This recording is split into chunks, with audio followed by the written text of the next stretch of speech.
সহজ এই নবীর উম্মতের জন্য। টিকেটটা নবী কাটতে দিয়া গেছে বেহেশতের, লা ইলাহা ইল্লাল্লাহু মুহাম্মাদুর রাসূলুল্লাহ। এই কালিমা যাদের আছে তারা বেহেশতি। যার বাস্তব হযরত হাসান বসরি রাহমাতুল্লাহ আলাইহির জীবনী, হাসান বসরি রাহমাতুল্লাহ আলাইহির জীবনী, ওনার পার্শ্ববর্তী বাড়ি এক ভদ্রলোক আগুনের পূজা করে, যার নাম কিতাব লেখে শামাউন। বুড়া হয়ে গেছে, বিছনায় পড়ে গেছে, ওহনো আগুন ছাড়ে না। মনে করেন না শীতের মধ্যে আগুন লয়ে বইছে, এরকম না, পূজা করে আগুনের। হাসান বসরি রাহমাতুল্লাহ আলাইহি বললেন, বাবারে, ও বাবা, বুড়া মানুষ শামাউন, জীবনটা বড় আগুনের পূজা করলা, তোমার কপালটা খারাপ। তোমার একটা ভালো পথ দেখাই, কি তুমি কালিমা পড়ে আখিরি নবীর উম্মত হও, মুসলমান হও, তাহলে কবরে গেলে তুমি জান্নাতের শান্তি পাইবা। শামাউন ডাকতেছে, হাসান বসরি, এই পরামর্শ আমার আগে দিলি না, জীবনটা শেষ করলাম আগুনের পূজা কইরা, কখন তো বিছনায় পড়ে গেছি, এখন করলে কি হবে? হাসান বসরি রাহমাতুল্লাহ আলাইহি ডাকেন, রে শামাউন, এখনো সময় আছে রে, কালিমাটা পড়, কালিমাটা লইয়া কবরে যাও, আমি হাসান বসরি কথা দিলাম তুমি জান্নাতি হয়ে যাইবা। শামাউন ডাকতেছে, হাসান বসরি রে, এই পরামর্শ আগে পাইলে কালিমাটা পড়ে জীবনে কিছু ভালো কাজ করতাম। অবশেষে ডাকতেছে, ও হাসান বসরি, আমাকে কালিমাটা পড়াইয়া মুসলমান বানাইয়া দাও। কালিমা পড়াইয়া দিলে ডাকতেছে হাসান বসরি দিকে লক্ষ্য করে, হাসান বসরি রে, আরেকটা কথা শোনো, আমি তো কালিমা পড়ে মুসলমান হয়েছি, আখিরি নবীর উম্মত হয়েছি। হাসান বসরি রে, আমার একটা অনুরোধ তুমি শোনো, মন কয় আমি বাঁচবো না, বৃদ্ধ হয়ে গেছি, আমি যদি মরে যাই রে হাসান বসরি, তুমি আমারে নিজে হাতে গোসলটা করাইও, তুমি নিজের হাতে আমারে কাফন পরাইও, আমার জানাজা তুমি নিজে বইরা নিজের হাতে আমারে কবর নামাইও। হাসান বসরি, কবর দেওয়ার সময় তুমি একটা লিখিত কাগজ আমারে দিয়া দিও, আমার আর কিছুই নাই, আমি আখিরি নবীর উম্মত হইয়া কালিমাটা লইয়া কবরে গেলাম। হাসান বসরি রাহমাতুল্লাহ আলাইহি সেই কথা মতো একটা কাগজ লিখিত দিয়ে দিলেন, নবীর উম্মত হইয়া জান্নাতের আশায় কালিমা পড়ে কবর গেলেন। শামাউন মৃত্যু হলে গোসল দিয়ে কথা মতো সব কাজ করে কাফনের ভিতরে কাগজটা দিয়ে কবর নামাইয়া কবরের কাজ সম্পূর্ণ করে সবাই চলে গেলেন। হাসান বসরি বলেন, আমিও চলে গেলাম। রাত্র গভীর, ঘুমের ঘরে ঘুমিয়েছি, ও বিশ্ববাসীরা, আমি দেখি শামাউন আমার ঘরে এসে আমারে ডাকতেছে, হাসান বসরি রে, এই লও তোমার কাগজ, তোমাকে দিয়ে যাইতেছি। ও হাসান বসরি, তোমার কাগজ আমার প্রয়োজন পড়ে নাই, আমি নবীর কালিমাটা লইয়া কবরে যাওয়ার কারণে রে হাসান বসরি, আমার আল্লাহ আমার জান্নাত দান করে দিয়েছে। রে হাসান বসরি, তোমার কাগজ আর প্রয়োজন পড়ে নাই, নবীর কালিমাটা লইয়া কবরে যাওয়ার কারণে আমি তো জান্নাতি মেহমান হয়ে গেছি। হাসান বসরি রাহমাতুল্লাহ আলাইহি বলেন, আমার ঘুম ভেঙে গেল, ঘুম থেকে উঠে দেখি যে কাগজটা কবর দিয়েছিলাম সেই কাগজ আমার হাতের মধ্যে আইসা গেছে। আরে নবীজির গোলামের, নবীজির আশিকের কোনো চিন্তা নাই, চলো নবীজির জান্নাতে মদিনাতে যাই, চলো নবীজির জান্নাতে মদিনাতে। কে কে যাবে মদিনায়, মদিনাতে কান্দে নবী উম্মতের মায়া। কে কে যাবে মদিনায়, মদিনাতে কান্দে নবী উম্মতের মায়া। দিনে রজনী কান্দেন জেনে, দিনে রজনী কান্দেন জেনে, শুয়ে রোয়া যায়। চলো নবীজির জান্নাতে মদিনাতে যাই, চলো নবীজির জান্নাতে মদিনাতে যাই। কঠিন হাসরের দিনে, কঠিন হাসরের দিনে, কে তোরাবে বিপদেতে নবীজি বিনে। আল্লাহু আকবার বলো। রে বাবারা ভাইরা, এই নবীর পক্ষের মেহমান হও, এই নবীকে মানো। আমার আল্লাহ জান্নাত বানাইছে, আমানু বানাই নাই, নাজ বানাইছে। আমার নবী ঘুরে ঘুরে গো কত কষ্ট করে আমানু বানাইছে। মা খাদিজাতুল কুবরা বলেন, পৃথিবীর মানুষেরা রে, আমার নবী সাদা জামা পছন্দ করতেন, সাদা জামা ব্যবহার করতেন। যদিও জান্নাতি জামা সবুজ, জান্নাতি পোশাকের রং হবে সবুজ। আমার আল্লাহ গাছ গাছরা সবুজ দিয়া পৃথিবী সাজাইছে, জান্নাতও সাজাইছে সবুজ রঙের জিনিস দিয়া। সবুজ রঙের পোশাক জান্নাতীদেরকে পরানো হবে। দুনিয়াতে আমার নবী সাদা পোশাক ব্যবহার করতেন। মা খাদিজা বলেন, রে মক্কাবাসীরা, আমি নবীর জামা মুবারক ধুয়ে মুছে পরিষ্কার করে আমি রেখে দিতাম। সকালবেলা আমার নবী ঘুম থেকে উঠে ঘরের দুয়ারে দুয়ারে যাবেন, মানুষের কাছে যাবেন, জান্নাতি বানাবেন, আমানু বানাবেন, কালিমাওয়ালা বানাবেন। হিংসা বিদ্বেষ ভুলে মানুষ মানুষের সাথে মিলে মিশে থাকবেন, এই পরিবেশটা পৃথিবীতে রাখবেন। আমার নবী 63 বছর জিন্দেগির কষ্ট আজকে তার প্রতিদান কালীনগরে দেখা যায়। এইভাবে পরিবেশ পৃথিবীর জমিনে কোন নবী রাসূল দিতে পারে নাই। আমার মায়ার নবী পরিবেশ করে দিয়ে গেছে। কত জায়গার, কত দেশের, কত গ্রামের মানুষ, কত বংশ, কত ঘরের মানুষ একসাথে বসে আছেন। হিংসা বিদ্বেষ নাই, দলাদলি নাই, গন্ডগোল নাই, মারামারি নাই। আমার নবী এই পরিবেশটার জন্য কত কষ্ট করেছে। মা খাদিজা বলেন, সাদা জামা পরে বেরিয়ে গেছে। আল্লাহর কসম রে, বিশ্ববাসীরা বিকাল বেলা নবী ঘরে আসতেছে, তাকায়া দেখি নবীর সাদা জামার মধ্যে লাল লাল দাগ দেখা যায়। আমার নবী কাছাকাছি আসার পর লাল দাগের ঘটনা প্রশ্ন করি। মা খাদিজা বলেন, হুজুর সাদা জামা ধুয়ে মুছে পরিষ্কার করে দিয়েছিলাম, এই লাল দাগ গুলো কিসের গো নবী?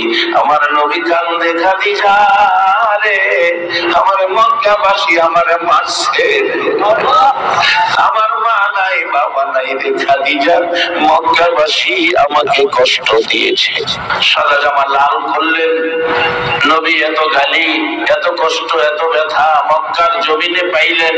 তারপরেও ঘরে ঘরে ঘুরে নবী কালিমা পড়াইয়া আমানু বানাইয়া জান্নাতি বানাইলেন। আজকে সেই জান্নাতি মেহমানদেরকে আল্লাহ কোরআন শরীফে ডাকতেছে, আপনাদেরকে ডাকতেছে।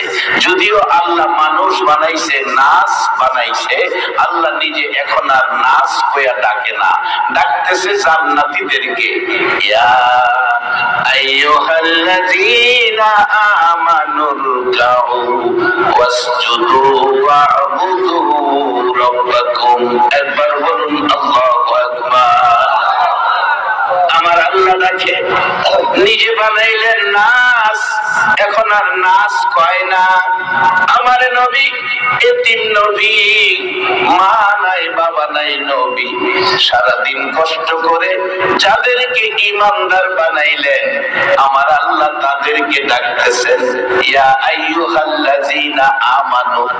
নাচ কয় না, আমানু কয়। উরকাউ ওয়াসজুদু ওয়া'বুদু রাব্বাকুম ওয়া'বুদু ওয়াবুদু রাব্বাকুম। ও ঈমানদাররা, জান্নাত বানাইছি তোমাদের জন্য। আমার নবী জান্নাতের টিকিট দিয়ে গেল, আমি তোমরারে জান্নাতে নেওয়ার প্রসেস করতেছি, জান্নাতে নেওয়ার প্রসেস করতেছি। কালিমাওয়ালাদেরকে জান্নাতে নেওয়ার দায়িত্ব হয়ে গেছে আমার আল্লাহ। এখন কাউন্টার সার্ভিস গাড়ি চলে জায়গায় জায়গায়। কাউন্টারে মানুষ টিকিট কেটে বসে থাকে ঢাকা যাইবো। কাউন্টারের মালিক হইল টিকিট দেওয়া, আর টাকা পর্যন্ত নেওয়ার দায়িত্ব বাস আইতাছে পিছে। নবী টিকিট কেটে গেছে, আর জান্নাতে নেওয়ার দায়িত্ব হয়ে গেছে আমার আল্লাহ। আল্লাহ কিভাবে প্রসেস করতেছে দেখেন। আপনি জান্নাতে যাবেন, প্রথমত ডাকলেন ইয়া আইয়ুহাল্লাযীনা আমানু, ইয়া আইয়ুহান নাস কয় নাই, আমানু কইছে। ঈমানদাররা, তোমরা কি করো? উরকাউ ওয়াসজুদু ওয়াবুদু রাব্বাকুম, রুকু সিজদার মাধ্যমে রবের ইবাদত করো। এরপরে জান্নাত দিলাইবো এই কথা কয় না। এরপরে বলছে আফআলুল খায়রা, রুকু সিজদার মাধ্যমে ইবাদতটার নাম হলো নামাজ। নামাজের পরে তোমরা কি করো? আফআলুল খায়রা, ভালো কাজ করো। তাইলে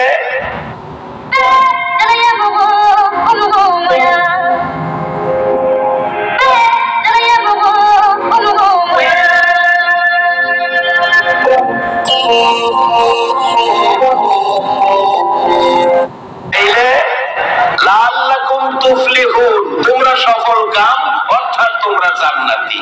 এখন নামাজের পরে যদি ভালো কাজ না কইরা খারাপ কাজ করে, তাইলে এখানে জান্নাতে যাওয়ার আশা করা যায় না।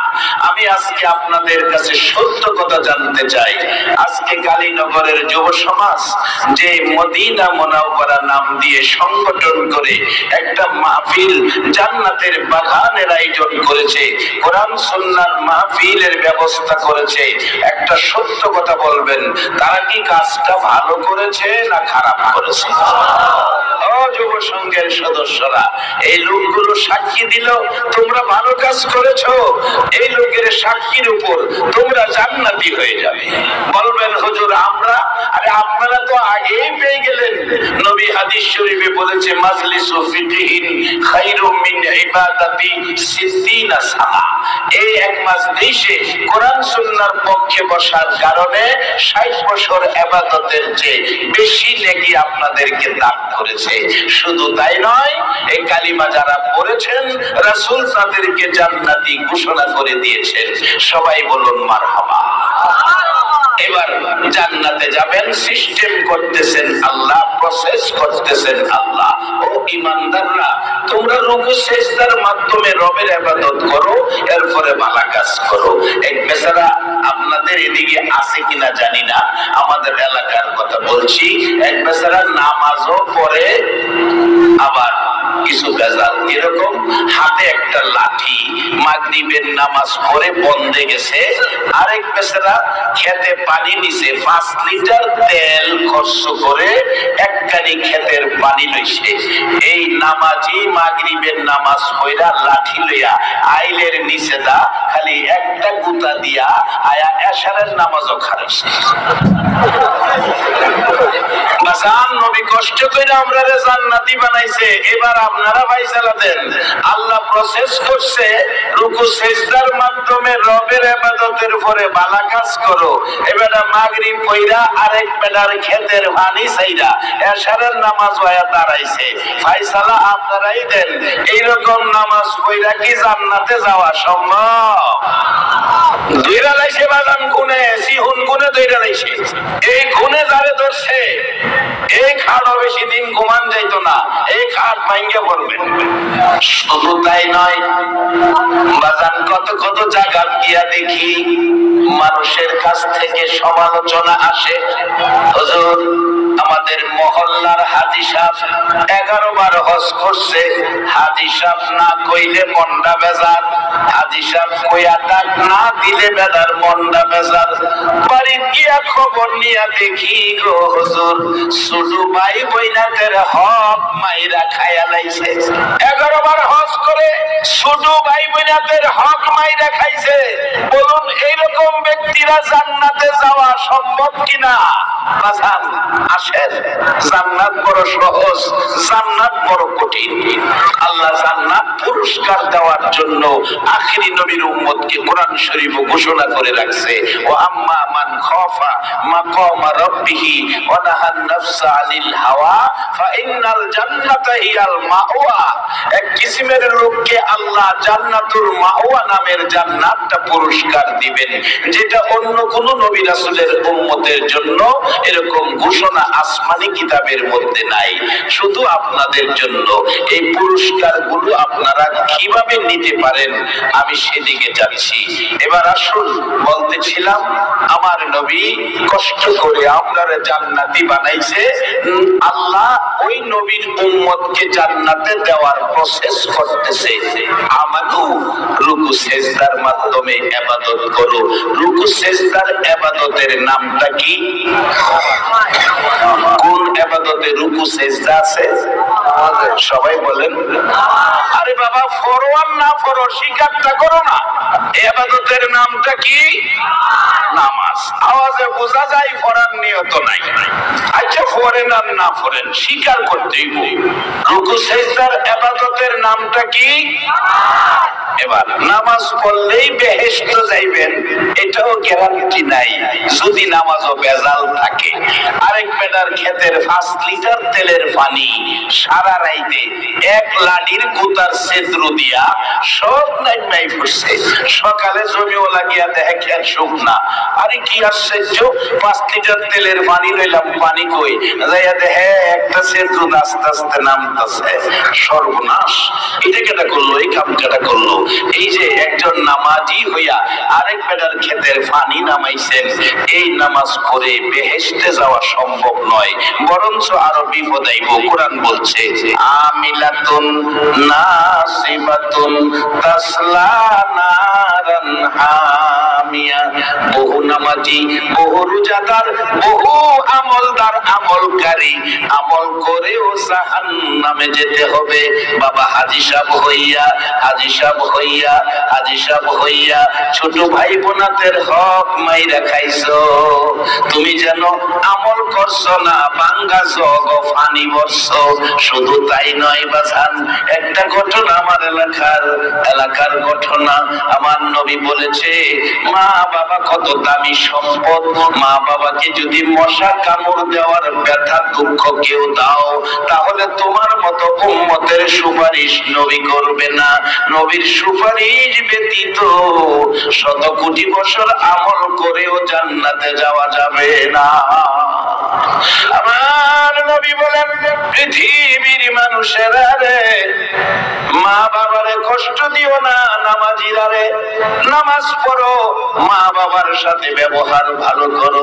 বাজান কষ্টের সহিত বলছি, 1 বছর আগের ঘটনা। ছেলে ছেলের বউ মিলে বাউন্ডারি করা বাড়ি, 2 জনে মিলে কোন কথাই জানি রাগ হইয়া গর্ভধারিণী মারে কাইটা 3 টুকরা করছে। 3 টুকরা করছে। একটা টুকরা বড়টা গোসলখানা বাথরুমের ভিতরে রাখছে, তালা মাইরা বন্ধ করে রাখছে। ছোট একটা টুকরা 2 ঘরের ফাঁকে ফালাইছে। নারী বুড়ি দুর্গন্ধ বেশি তাড়াতাড়ি হবে, ওইটারে মাটির মধ্যে গাইরা রাখছে। ছোট ছেলেটা ডাকাত থেকে আসছে, বিকাল টাইম বাড়িতে আইসা কয়, মা কই? মা তোমার দেখো, তোমার বোনের বাড়িতে গেছে। মা কই? মাকে তালাশ করতেছে। মা কই? মা তো ঘরে দেখি না। মা কই? তোমার বোনের বাড়িতে গেছে। ঠিক আছে, আমি গোসল করে খানা খাইয়া মারে নিয়ে আসি। ছোট ছেলেটা, বাবা গো, সন্তানের উপর যদি কোনো বিপদ হয় বলুন, বিপদের খবর মোবাইলে আসলো না, টেলিফোনে আসলো না, কম্পিউটারে আসলো না, পৃথিবীর কেউ জানলো না, সন্তানের বিপদের খবর আগে জানলো কে? মা গো, রাত্র 2টায় সন্তান আসে না, দরজা খুইলা কাঁদছ গো মা। সেই দরদি মাকে 3 টুকরা করে, ও নবীর উম্মতেরা মনে রেখো, তোমার মতো উম্মতের সুপারিশ আমার নবী করবে না। যুবকটা ডাকতেছে, মা কই? বড় ভাইয়ের বউ বলতেছে, তোমার মা মনে হয় তোমার বোনের বাড়িতে গেছে। ঠিক আছে, আমি গোসল করি। 4টা খানা খায়া মারে নিয়ে আসি। গত বছরের ঘটনা বলছি, পত্রিকায় আসছিল ঘটনা। মারে নিয়ে আসি, গোসল করব। গোসলখানার দরজায় যায় দেখে গেট তালা মারা, দরজা তালা মারা। জিজ্ঞেস করলো, দরজা তালা মারা কেন? আমি তো গোসল করব। বড় ভাইয়ের বউ বলছে, গোসলখানা পারো না, এটা সমস্যা আছে, এই জন্য তালা মাইরা রাখছি। চাবি দেন, কি সমস্যা আমি দেখে সমস্যাটা দূর করি। ওই ছোট ভাইটা দরজায় দাঁড়াইয়া থাকে, চাবি দাও গো। কেন জানি গোসলখানার দরজায় আসলে আমার কলিজায় আগুন জ্বলে, আমার কলিজায় আগুন জ্বলে গো। তাড়াতাড়ি আমার চাবি দাও। চাবি চাইলে চাবি দিল না, চাবি হারাইয়া গেছে। অবশেষে ছেলেটা হাতুড়ি আনতে গেছে তালা ভাঙবে। কেন? গোসলখানার দরজায় আসলে কলিজায় আগুন জ্বলে, তালা ভাঙবে। চাবি আনতে চাইলে চাবি দেয় না, হারাইয়া গেছে। হাতুড়ি আনতে গেলে যুবক ভাইয়ের বউ ভাই 2 জন ঘর ছেড়ে পালিয়ে গেছে। এদিকে যুবকটা হাতুড়ি আইনা তালা ভাঙছে। তালা ভাঙিয়া ভিতরে তাকাইয়া দেখে গো, দরদি মার বড় অংশ 3 ভাগের 1 ভাগ এই বাথরুমের ভিতরে পড়ে আছে। একটা চিৎকার মারছে, তোরা দেখা যাবে আমার গর্ভধারিণী মার অবস্থা। আশপাশিরা আসলেন, আত্মীয় স্বজনরা টেলিফোন করে আনলেন। সবাই এসে এই অবস্থা দেখে 3 টুকরা 3 খান থেকে উদ্ধার করেছে। পুলিশ আইসা নিয়ে গেছে লাশ প্যাকেট করে। অবশেষে ওই ছেলেটাকে ধরার জন্য পুলিশ ঘুরতেছে। ছেলে পড়ে গেছে, ছেলের বউটা ধরা পড়ে নাই। রিমান্ডে মার দেওয়ার প্রসেসিং শুরু হলো। মায়ের দিতে প্রস্তুত নিল। এমন সময় 2-3 দিন পর মেয়েটা ওই বউটা ইচ্ছা করে ধরা দিল। 2 জনকে ধরে পুলিশ রশি লাগাইছে। বলুন আমার আল্লাহর জাহান্নামের রশি আরো বাকি রয়েছে কিনা? যারা মাকে এই ব্যবহার করেছো, মনে রেখো তোমার নামাজ, রোজা, হজ, যাকাত, 100 কোটি ইবাদত থাকলেও এই ইবাদত লইয়া জান্নাতে যাওয়া সম্ভব হবে না। আল্লাহ প্রসেস করতেছে আমরা জান্নাতে দিবার লাগিয়া। বলছে আফআলুল খায়রা, রুকু সিজদার মাধ্যমে ইবাদত হলো নামাজ। নামাজের পর তোমরা ভালো কাজ করতে হবে, ভালো কাজ। আজকে যারা মাহফিলে বসে আছেন, বলুন কাজটা কি ভালো না খারাপ? যারা আরামের ঘুম হারাম করে কোরআন সুন্নাহর পক্ষে বসে আছেন, আমার নবী বড় কষ্ট করে এই কোরআন সুন্নাহ উম্মতের হাতে দিয়ে গেল। কত কষ্ট!